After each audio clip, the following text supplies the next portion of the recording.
Since I'm going slow because of there's a big truck in front of me, I'm gonna do a motovlog about when I was homeless.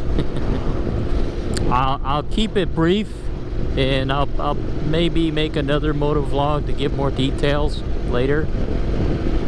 But I was, I think, 17 years old, and one night I had to go to work, but my mother wanted me to come home at 9 o'clock. I said, well, I can't come home at 9 because my shift at work, I worked for, I think it was for Kroger at the time, and I can't remember. I was going to work somewhere and my shift ended, was scheduled till 11 o'clock, and I said, well, I can't come home at 9 because my job schedule goes till 11. I have to close this, help with closing the store at night. And she says, well, if you don't come home at 9, don't come home. I'm like, okay. So I still had about 30 minutes before I had to leave to go to work. So I went to my room, I took as many clothes as I could out of my dresser drawer, threw it on my bed, wrapped the sheet around my clothes, went out, put them in my car, and it was my mom's car, because that was what I was driving. She goes, no, you can't take that car, take your car. Well, my quote-unquote car was a car my sister gave me, but the battery was dying, so I swapped the batteries from my mom's car to my car because I didn't care, and so I put it in my little red Chevette and put my clothes in the back, closed the car door, or closed the hood, got in the car and went to work. And of course I worked till 11 o'clock that night, and instead of going home I went to a friend's house, and that first night was the first night that it hit me that, oh, this is what homelessness is about. So I can't remember what I did. Yeah, because it was after 11 o'clock, so obviously my friend was already in bed. So I didn't want to wake him up, knock on his door and wake him up. And so I just parked in front of his house, and it was, it might have been towards the fall or beginning of fall, so it was cool, but it was still kind of too warm to sleep with the windows closed. So I cracked the windows on my car doors probably about an inch or two just to let fresh air come in.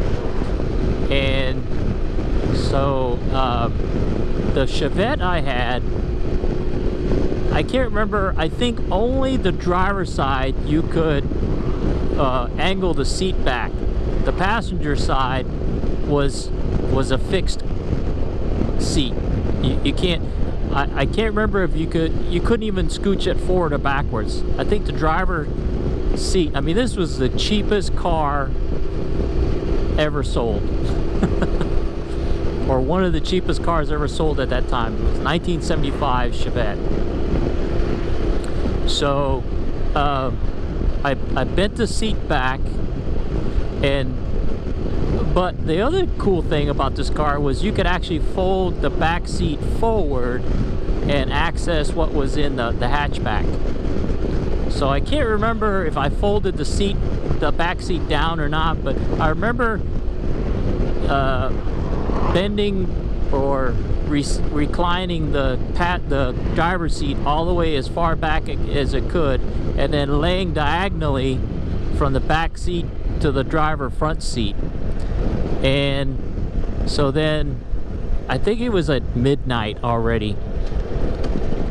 So I went to go to sleep because I had to go to school in the morning. And about maybe 15-20 minutes after I kind of relaxed a little bit and got ready to fall asleep, I hear a knock on my window, on the passenger window, because it was facing the side of my friend's house. We didn't have, his neighborhood didn't have sidewalks. It was just on the curb, next to his yard, front yard. So I open my eyes, I wake up, I look, and there's a old dude, and he was apparently a homeless guy, and he had a bag over his shoulder from what I remembered, and he goes, "Hey, is it okay if I sleep next to your car?" I'm like, okay, yeah, that's fine, sure. So I was a little nervous, but I figured, hey, he just wants to lay down and go to sleep, and my car doors were locked and the windows were only down about an inch, so if he wanted to try to rob me, he'd have to break the window or something. And at the time, I didn't really think about what I had to do to be more careful, so I just say, yeah, okay, whatever, you can sleep. And there was a tree, I think there was a tree next to my car. So so I see him kind of put his bag down, and I hear him sit down, and then I could smell cigarette smoke, so he probably smoked a cigarette before he went to bed, went to sleep. And I remember after his cigarette went out, I fell asleep. So the next morning when the sun came up, it was about 7 o'clock. I think school started at 8:30. So about 7:15 I woke up, and so I got out of my car just to make sure that the dude didn't flatten my tires or anything. And I noticed that on the ground next to my passenger door was a little piece of paper that looked like it came from a paper bag, like brown paper bag, and there was a can of sardines on top of the piece of paper, and I think there was like a cigarette, one cigarette next to the sardines. And back then, if you were 16, you were allowed to smoke. You were allowed to buy cigarettes and smoke. And I was 17, so apparently the guy thought I could use a smoke. So I was like, oh, cool. So I figured either he left it there and forgot when he left, but given that he's a homeless guy, he doesn't have, you know, he's not time constrained. So he must have purposely left that stuff there. So I was like, oh, he must have left me a present. So I took the sardines and the cigarette and the piece of paper, just so I could throw away the piece of paper. And later on that day, that was my lunch, because I didn't have any money on me. And I don't think I got paid until the following week from the job that I had. So that was the first night of my homelessness. So there you go. I'll make some more moto vlogs later on some more details of my homeless times. Later.